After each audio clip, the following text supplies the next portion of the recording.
तो आज हम लोग पढ़ेंगे क्या चीज, अलैंगिक जनन पढ़ लिए थे हम लोग। आज पढ़ेंगे पुष्पों में लैंगिक जनन। तो लैंगिक जनन हम क्या समझाते हैं कि ऐसा जनन जिसमें दो जनकों की आवश्यकता होती है। क्या पढ़ाए थे? ऐसा जनन जो दो जनकों की आवश्यकता होती है, जिसमें क्या होता है दो जनक, या तो एक मेल एक फीमेल होना चाहिए। दोनों की उपस्थिति होने पर जो जनन होता है उसे हम क्या कहते हैं? लैंगिक जनन। परंतु लैंगिक जनन सबसे पहले हम किसमें पढ़ेंगे? पादप में, अर्थात पुष्पों में लैंगिक जनन। पुष्पों में लैंगिक जनन। तो पुष्पों में लैंगिक जनन क्या होता है समझिएगा। पुष्पों में लैंगिक जनन, पुष्प का देखो पहले भाग को समझ लेते हैं। सबसे पहले देखो जो होता है उसको बोलते हैं क्या चीज? पुष्प वृंत। क्या बोलते हैं? पुष्प वृंत। एक पुष्प वृंत क्या होता है? पुष्प वृंत किसे कहते हैं समझिएगा। पुष्प वृंत, पुष्प के क्या होता है? पुष्प के जड़ होता है। क्या होता है? पुष्प का जड़। जो पुष्प को धरते हो यहाँ पे जो नीचे सा लगा होता है उसे हम क्या कहते हैं? पुष्प वृंत कहते हैं। क्या कहते हैं? तुम लोग देते भी हो किसी को, ठीक ना, वो वाला। अब फिर उसके बाद ऊपर चलेंगे तो क्या होगा? पुष्पासन। क्या होगा? पुष्पासन। पुष्पासन। पुष्पासन किसे कहते हैं? पुष्प जिस पर बैठा रहता है, पुष्प जिस पर बैठा रहता है उसको हम क्या कहते हैं? पुष्पासन कहते हैं। क्या कहते हैं? पुष्पासन। उसके बाद जो ये आगे आता है थोड़ा थोड़ा जो हरा कलर का होता है पुष्प में, आप लोग देखे होंगे, ठीक, उसको हम लोग क्या कहते हैं? बाय दलपुंज। दलपुंज क्या बोलते हैं? बाय दलपुंज बोलते हैं। क्या बोलते हैं? बाय दलपुंज। बाय दलपुंज का कार्य क्या होता है? पुष्प जब कली की अवस्था में होती है तो उसकी सुरक्षा कौन करता है? बाय दलपुंज। बाय दलपुंज का रंग कैसा होगा? हरे कलर का। कैसा होगा? हरे कलर का। कैसा होगा? हरे कलर का। इसकी मुख्य कार्य क्या है? पुष्प जब कली की अवस्था में होती है तो उसको क्या करना? सुरक्षा करना और पोषण देना भी बोल सकते हो आप। जब पुष्प खिलता है तो पुष्प वृंत क्या हो जाता है? नीचे की ओर झुक जाता है। क्या हो जाता है? नीचे की ओर झुक जाता है। इसे हम क्या कहते हैं? दलपुंज। क्या बोलेंगे? दलपुंज। क्या बोलेंगे? दलपुंज। क्या ये सब मुख्य भाग है पुष्प का? जनन का नहीं। जनन का मुख्य भाग ये नहीं है। पुष्प के जनन का मुख्य भाग क्या होता है? एक स्त्री केसर, स्त्री केसर, और एक क्या होता है? पुंकेसर। पुंकेसर, स्त्री केसर और पुंकेसर। स्त्री केसर को हम जयांग बोलते हैं। क्या बोलते हैं? जयांग। जयांग। और पुंकेसर को क्या बोलते हैं? पुमंग। क्या बोलेंगे? पुमंग। क्या बोलेंगे? पुमंग। ठीक। अब इसमें हम लोग समझेंगे कि ये क्या है हमारा ये दलपुंज है। दलपुंज देखकर हम लोग क्या बताते हैं? पुष्प की रंग बताते हैं। क्या बताते हैं?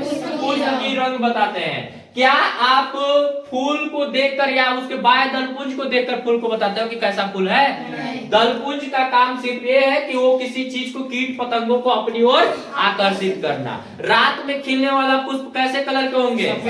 सफेद होंगे। वो ज्यादा महकेंगे। क्या करेंगे? ज्यादा महकते हैं, ठीक ना।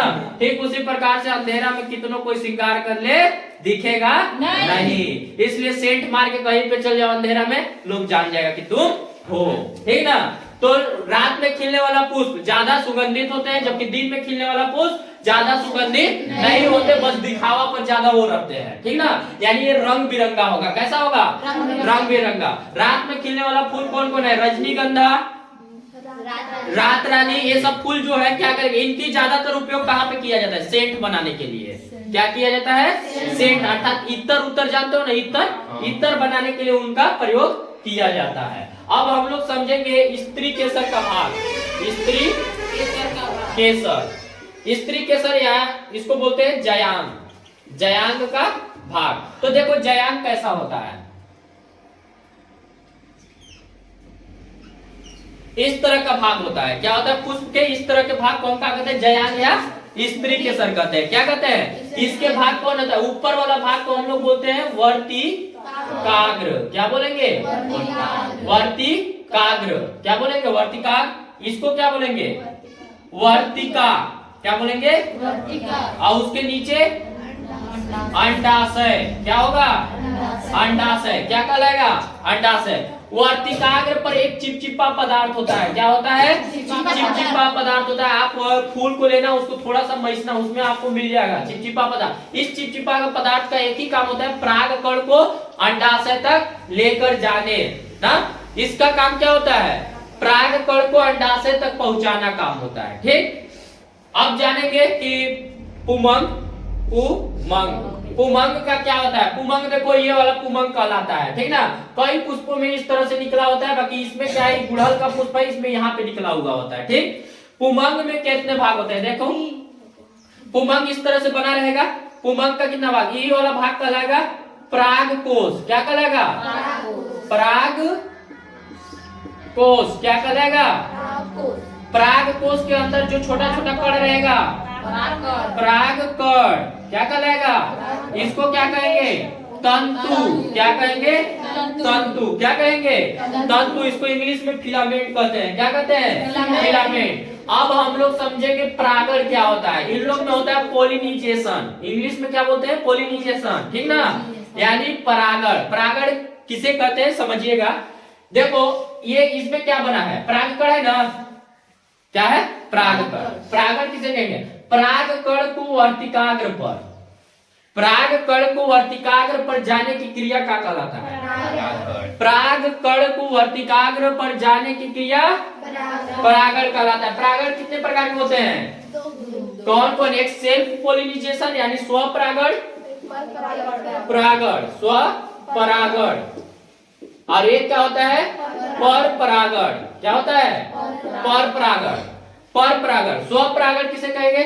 जब एक ही पौधे के पुष्प के परागकण उसी पौधे के पुष्प पर, उसी पौधे के पुष्प के वर्तिकाग्र पर जाकर मिलती है तो उसे हम क्या कहेंगे? स्वपरागण। एक ही पौधे के पुष्प के परागकण उसी पौधे के दूसरे या तो वही पौधे का क्या चीज वर्तिकाग्र पर क्या हो जाकर गिरे तो उसे हम क्या कहेंगे? स्वपरागण। अब पर परागण किसे कहेंगे? इसमें माध्यम की जरूरत नहीं होती, कोई माध्यम की जरूरत नहीं होता है, ठीक ना। स्वपरागण में माध्यम की जरूरत होती है? नहीं होती है। एक आता है पर परागण। जब किसी पादप का पुष्प के परागकण उसी जाति के पौधे के दूसरे फूल के वर्तिकाग्र पर जाकर गिरे तो उसे हम क्या कहेंगे?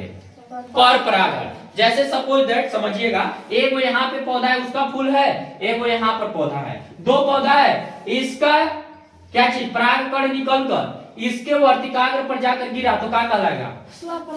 स्व। अरे भैया, ये दूसरा है, ये दूसरा है, पर परागण कहलाएगा। क्या कहलाएगा?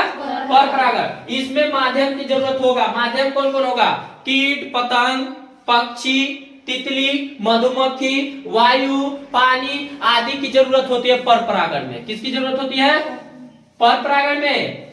कीट, पतंग, पानी, हवा, चिड़िया आदि के द्वारा ये क्या होता है? पर परागण होता है। अब देखो, आता है मधुमक्खी, आता है ना, फूल पर बैठा चक्कर पकड़ करे, करबे करता है, देखबे करते हो। मधुमक्खी का काम है एक पुष्प पर कभी नहीं टिका रहता है, उसको जीवन काल अनेक पुष्पों की ट्राई करते रहता है। आजकल के युवा भी ऐसे ही हो गए हैं, ठीक है। ये क्या करेगा कि यहाँ से लेगा, इधर देखो, यहाँ पर जब बैठा वो क्यों, अच्छा बैठता क्यों है? उसके रस को लेने के लिए, शहद बनाने के लिए वो रस को, अच्छा मधुमक्खी शहद कैसे बनाता है? पहले उसको पीता है, पीने के बाद जब पेट में जाता है फिर उल्टी करता है जाके वहां पे ना, उल्टी और पोटी करता है, वही शहद होता है। उसको हम लोग खाते हैं। आप तो कहवे करोगे कि नहीं खाते हैं, हम खुद खाए हैं। शहद सेहत के लिए फायदेमंद होता है। कभी कभी तुम लोग कहते हो नहीं खाते, जीवाणु कितना खाते हो तुम लोग? सारा पानी में मिला प्लेनेरिया पी जाते हो। कह रहा है कि पीबे नहीं कर, ऐसा ऐसा चीज खाता है, अगर बनाने लगे बताने लगे तो मुंह गिन आ जाएगा तुम लोग का। ये लोग दही पीते हैं, दही में क्या रहता है जानते हैं? कीड़ा रहता है।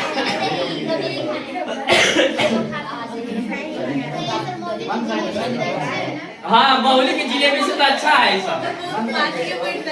चलो देखो आगे, इधर ध्यान दीजिएगा। एक पर परागण में क्या होगा? यहाँ पे मधुमक्खी बैठा, उसके पैर में कांटा नियन लगा रहता है, उसके पुष्प से परागकण को लिया, अब उड़कर दूसरे पुष्प पर चला गया, दूसरे पौधे के, और उसके वर्तिकाग्र पर बैठा। वर्तिकाग्र में क्या है, चिपचिपा पदार्थ लगा है, उसके पैर से छूट गया वो, और वहां पर परागकण धीरे धीरे का चला जाएगा नीचे। और नीचे क्या रहता है, 3 गो अंडा वो रहता है, क्या चीज, अंडाणु रहते हैं बोल सकते हो आप। ये अंडाणु में से एक को क्या कर देगा, निषेचित कर देगा, और 2 को छोड़ देगा। वो हम आगे पढ़ेंगे कि क्या होता है। धन्यवाद, आज के लिए इतना ही।